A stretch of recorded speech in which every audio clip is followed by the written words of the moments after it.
Hey everyone, welcome back to Leopard Farm. Imagine a frosty morning in Alberta foothills, the kind where the air is so cold it bites your lungs and every crunch of frost under your boots echoes like a gunshot.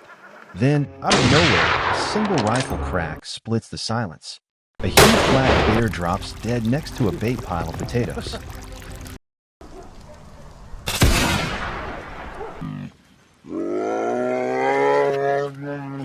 That shot isn't just one lucky hunter's trophy moment. It's part of a bigger, necessary fight to push back a black bear population that's absolutely exploding across the region. Left unchecked, these bears don't just raid crops. They're a real threat to the farmers and families who call this place home.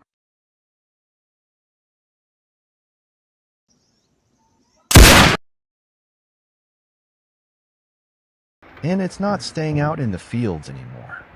Every year, these bears get bolder, wandering straight into small towns and suburban neighborhoods like they own the place. Garbage cans end up scattered across lawns, garage doors get ripped off the hinges, and quiet backyard barbecue can turn into a terrifying close encounter in seconds. People are on edge, and who can blame them? Nobody wants to step outside to take the dog for a walk or let the kids play in the yard and suddenly come nose to nose with a 400-pound bear. Wildlife officers are run ragged every season, trapping and hauling problem bears miles back into the deep timber of Alberta's northern forests, hoping they stay gone.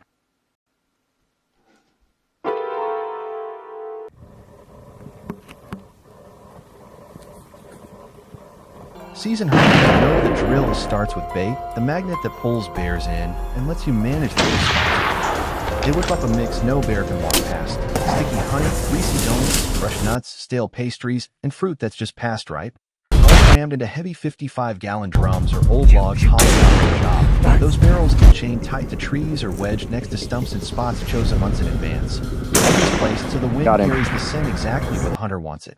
The whole point is to hold the bear's attention in the open long enough for a clean, ethical shot. No guessing, no wounding. Nice.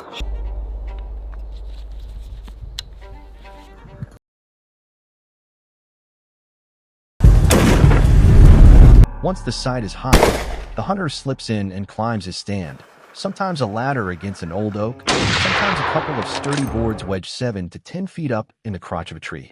High enough to stay out of sight and smell, low enough for a dead solid rest, a quick follow-up if needed. Then comes the part most people can't handle: total silence.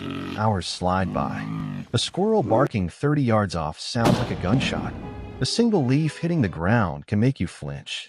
You don't move, you barely breathe, and you wait for the forest to make up its mind.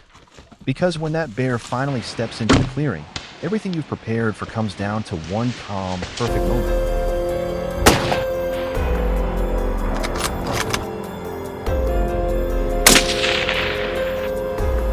You force your breathing to slow, tightening your grip on the bow while willing your pulse to quit hammering in your ears. One cough, one snapped twig, 1 second of lost focus, and the whole morning's work vanishes.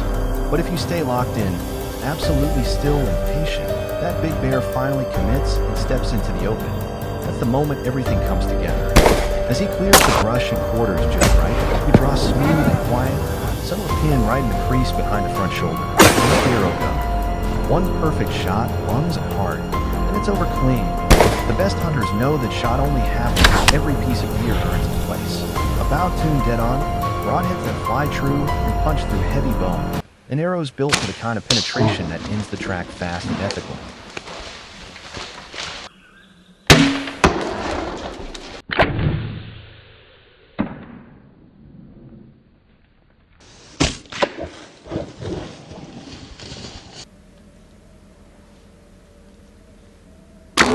In bear country, the margin for error is razor thin.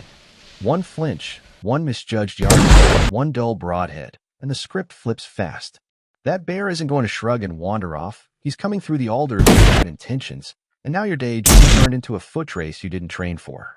The difference between a clean harvest and a nightmare comes down to the things you can control: ice-cold focus, hardness, and equipment that never lets you down when your heart's hammering at 180 beats per minute.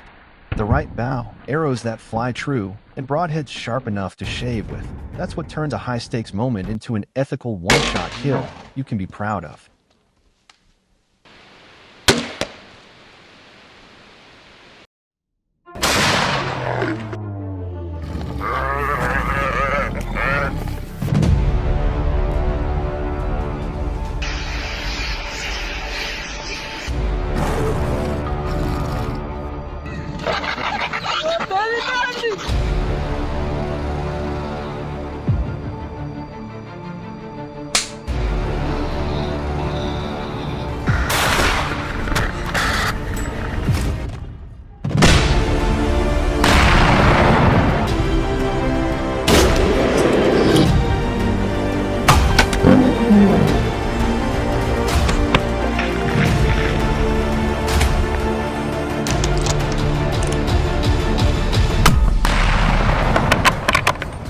Hello everyone, welcome to the Leopard Farm channel.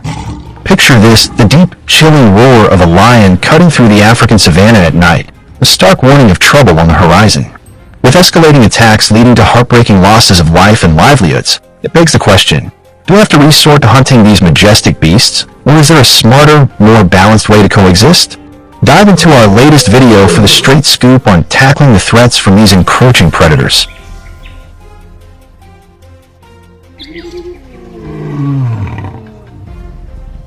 Out in the rugged hills of Botswana, rural folks on the edge of wild woodlands are dealing with a growing shadow of fear from these bold big cats. Just last year, in 2023, the country saw over 50 lion raids on livestock, racking up damages north of $40,000. Even scarier, there were 3 confirmed close calls with people, though thankfully everyone walked away unscathed. As lions push beyond their usual haunts into human turf, the big dilemma hits home. Can we find a way to share the land peacefully, or are we headed for an inevitable showdown?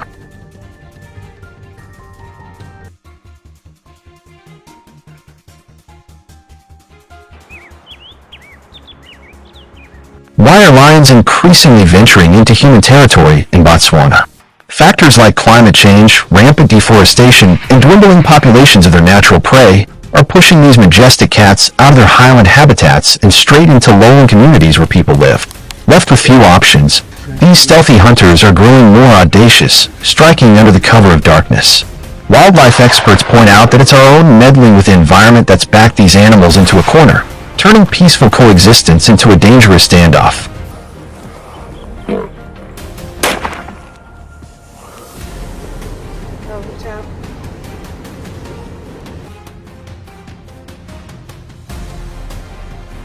In response to this growing conflict, regulated lion hunting has emerged as a necessary tool for wildlife management in Botswana.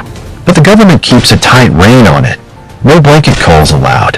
Every hunting permit comes with a thorough environmental review to gauge the actual threat level. Hunters typically arm themselves with powerful rifles in calibers ranging from .220 to .375, equipped with scopes offering about 3 feet of eye relief, allowing them to maintain a safe buffer of 150 to 300 feet and dodge any sudden charges. A well-placed shot ensures a quick and humane end, but the big question remains, does this approach truly dial down the dangers, or is it just kicking the can down the road?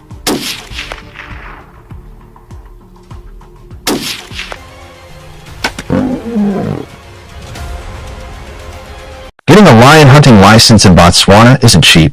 It'll set you back anywhere from $1,500 to $3,000. But it's not just about the money. Each one requires hands-on training in wildlife conservation principles and safe firearm handling to ensure hunters are doing things right. Slip up by not reporting your hunt properly, and you could lose your license for good. The 2023 government report lays it out clear. They'll cap licenses at 80 per year max, striking a balance between keeping lion numbers in check and preserving the natural ecosystem without tipping the scales too far.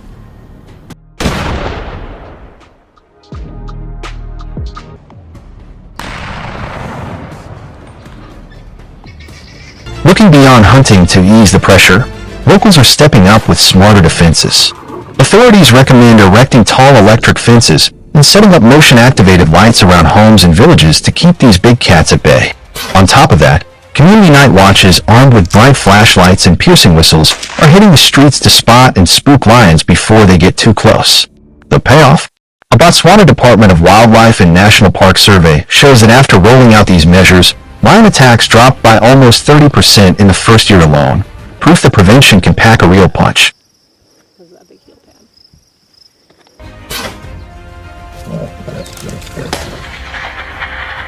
We've got every right to safeguard our families and communities, but let's not lose sight of the fact that wildlife deserves its shot at survival too.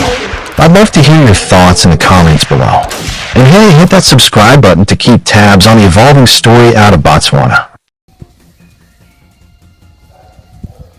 The 2024 Agriculture and Livestock Report paints a grim picture. Feral pigs are costing the U.S. a staggering $2.5 billion in damages every year.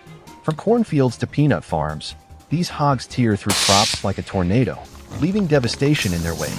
The southeastern states, especially Texas, are hit hardest, with the Lone Star State alone facing $50 million in annual agricultural losses. Take the story of a Texas farmer who woke up to find his entire corn crop, worth over $10,000, destroyed overnight by a rampaging group of wild pigs. These losses don't just hit farmers' wallets. They chip away at their spirit and connection to the land. It's a tough blow for those who feed our nation.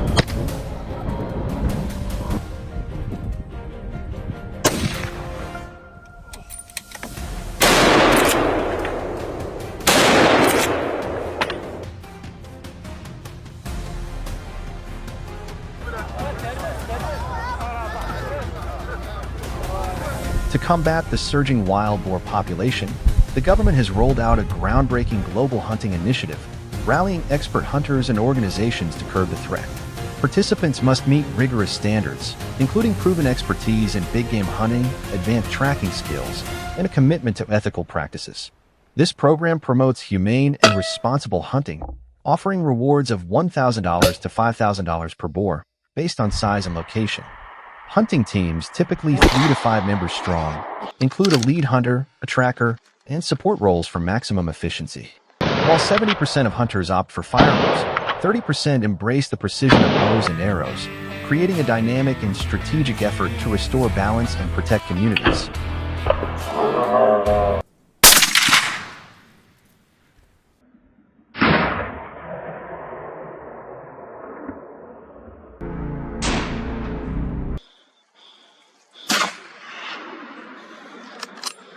Wild boar hunting season kicks off in the cooler months when these elusive invaders are most active and easier to track.